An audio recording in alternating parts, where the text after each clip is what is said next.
آثار قدیمہ کے ماہرین کے مطابق عرب مسلمانوں کے حملے سے قبل کئی ہزار سالوں سے شہر قم آباد تھا۔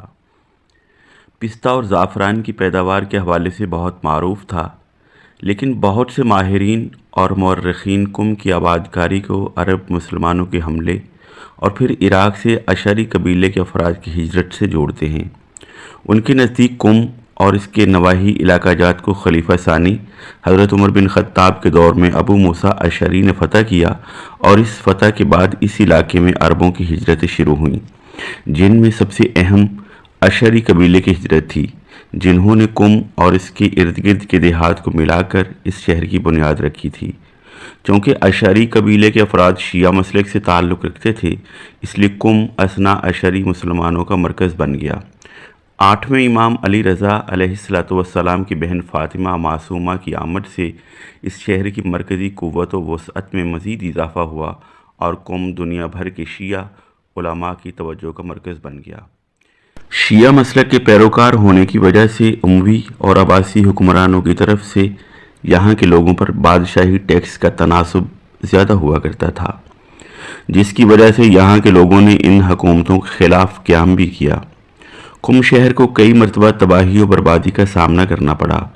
آلبویہ اور سلجوقی کے دور میں قم کو ترقی ملی، جبکہ صفوی خاندان کے دور میں خاص شیعہ مسلک سے منسلک ہونے کے بعد قم مزید ترقی کی راہ پر گامزن ہوا۔ قاجاری دور میں قاجاری بادشاہ فتح علی شاہ نے فاطمہ معصومہ کے حرم کی توسیع اور سنہری گنبد کی تعمیر کرائی۔ جنگ عظیم اول نے قم شہر کو بھی متاثر کیا، اور روس کے تہران پر حملے کے خطرے کے پیش نظر بہت سارے لوگوں نے قم میں پناہ لی، جبکہ پہلوی خاندان کے دور میں روح اللہ خمینی المعروف امام خمینی نے پہلوی حکومت کے خلاف قیام اور انقلاب کا آغاز بھی اسی شہر سے کیا۔ فروری 1979 میں ایران کا اسلامی انقلاب کامیاب ہونے کے بعد ایران میں اسلامی حکومت کی بنیاد رکھی گئی، اور اس شہر میں عظیم درسگاہیں بنائی گئیں، جہاں پاکستان سمیت دنیا بھر سے طالب علم بیک وقت اسلامی علوم کے ساتھ ساتھ سائنسی علوم بھی حاصل کر رہے ہیں۔ ایران کی سب سے مشہور مسجد جمکران بھی اسی شہر میں موجود ہے۔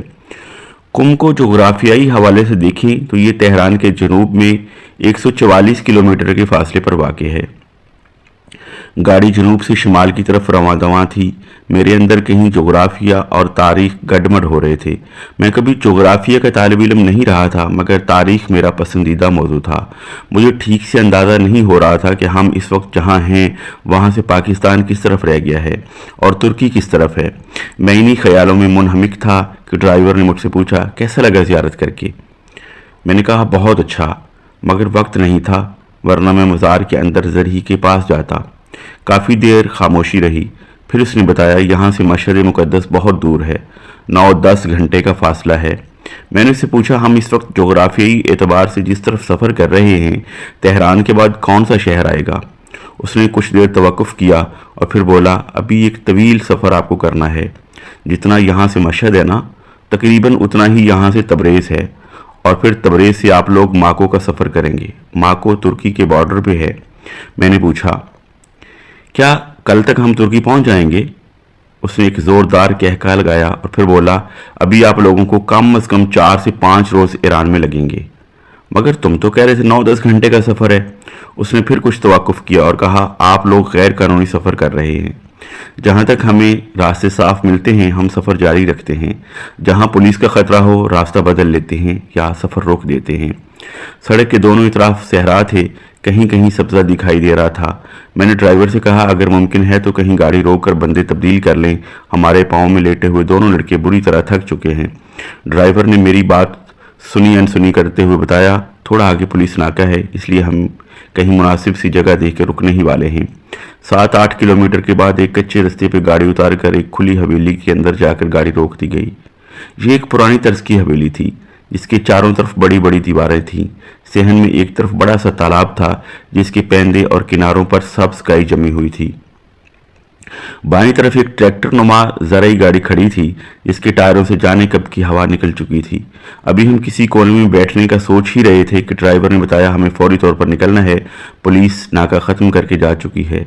ہم گاڑی کی طرف بھاگے اور گاڑی تیزی سے حویلی سے باہر نکل کر پھر اسی روڈ پر آ گئی۔ 5-7 منٹ کے بعد ڈرائیور کے سیل فون پر کال آئی اور ڈرائیور ایک دم گاڑی کی رفتار کم کر کے گاڑی کھجوروں کے ایک جھنڈ کے اندر لے گیا اور ہمیں تیزی سے نکل کر بھاگ جانے کو کہا۔ پولیس کی گاڑیوں کے سائرن کی آواز سے کان اور سینے بیک وقت پھٹے جا رہے تھے اور ہم کھجوروں کے باغ کے اندر اندھا دھند بھاگتے جا رہے تھے۔ کھجوروں کا باغ ختم ہوتے ہی مکئی کی فصل شروع ہو گئی اور ہم مکئی کی فصل میں داخل ہو گئے۔ پولیس کی گاڑیوں کے سائرن بہت پیچھے رہ گئے تھے۔ میں اپنی پوری قوت سے بھاگ رہا تھا لیکن سب لوگ مجھ سے کہیں آگے نکل چکے تھے۔ میری سانس پھول چکی تھی اور ٹانگیں مسلسل بھاگنے کی وجہ سے شدید درد کر رہی تھیں۔ پاؤں میں بنے آبلے پھٹنے کی وجہ سے جرابیں تلوے کے ساتھ جڑ گئی تھیں اور پاؤں میں شدید جلن ہو رہی تھی۔ سانس بحال کرنے کے لیے میں تھوڑی دیر کو بیٹھ گیا۔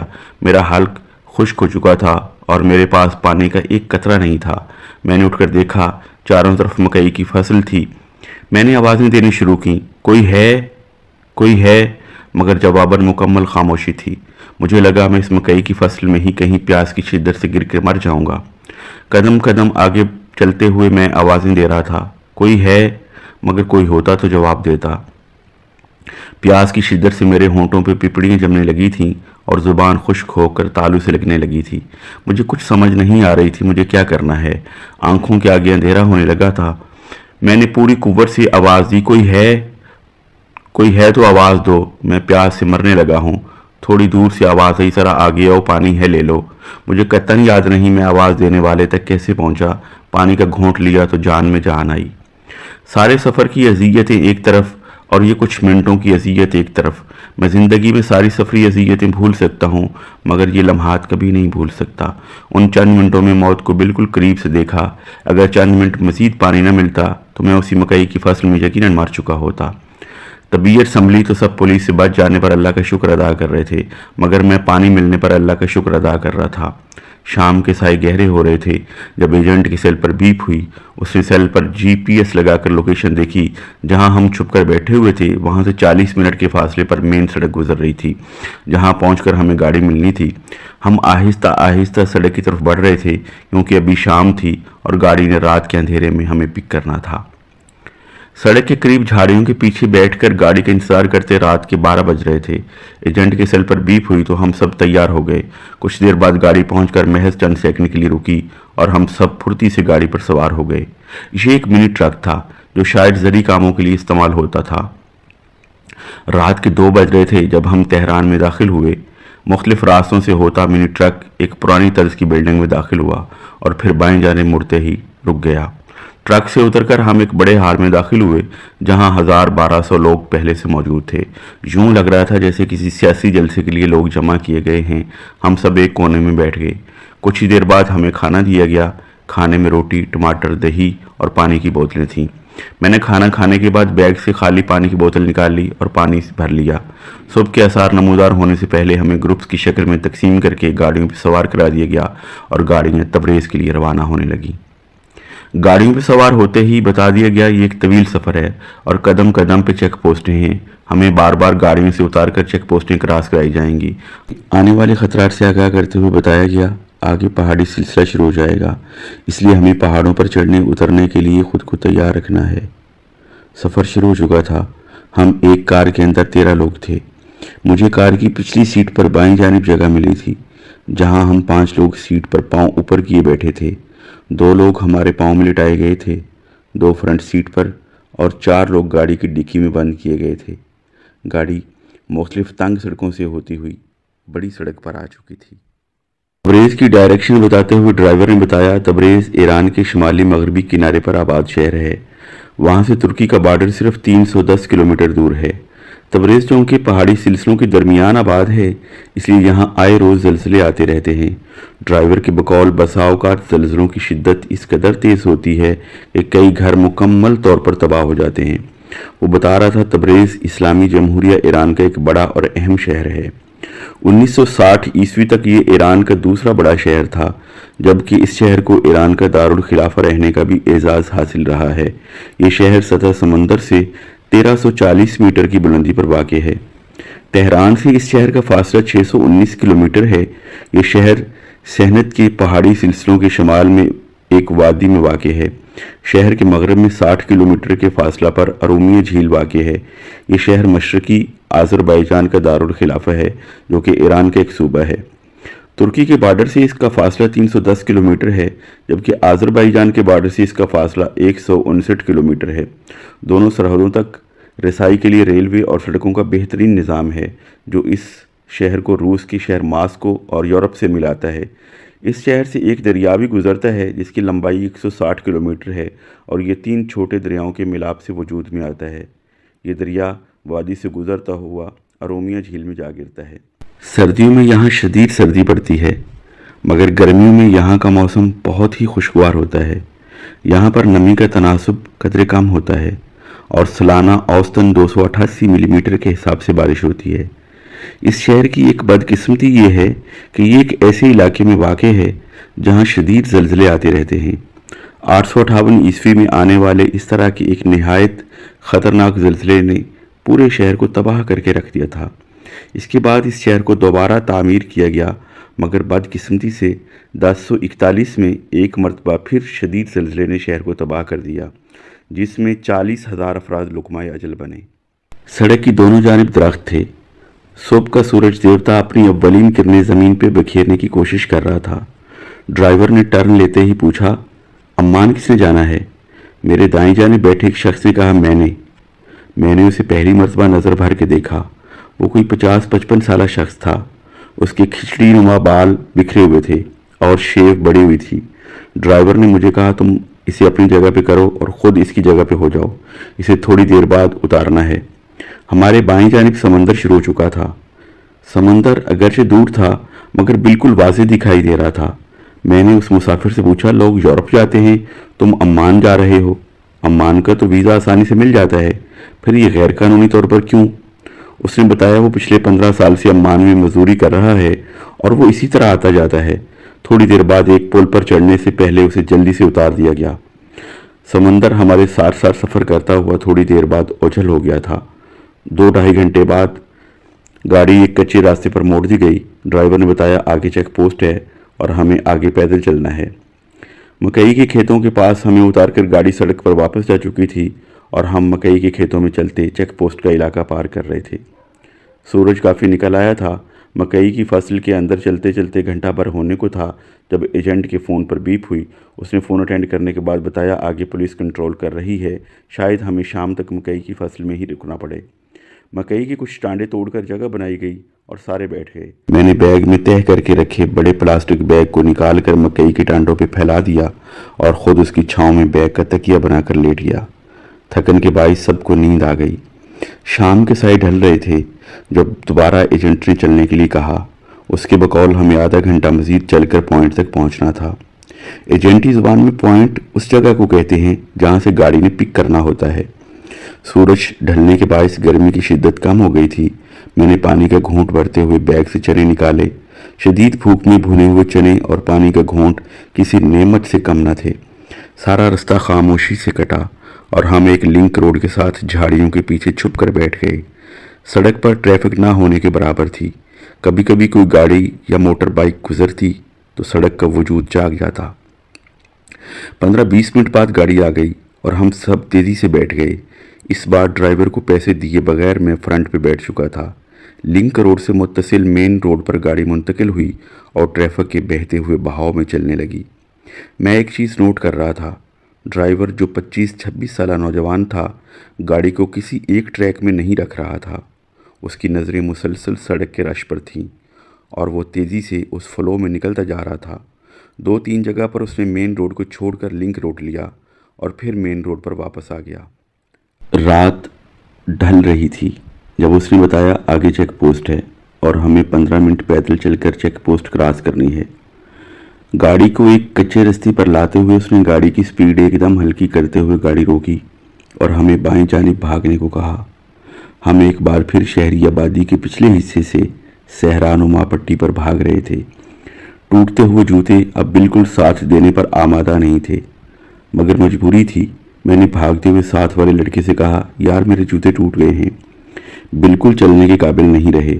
تو اس نے بتایا، گروپ میں موجود اس کے ایک ساتھی کے پاس جوتے ہیں، وہ لے لیتے ہیں۔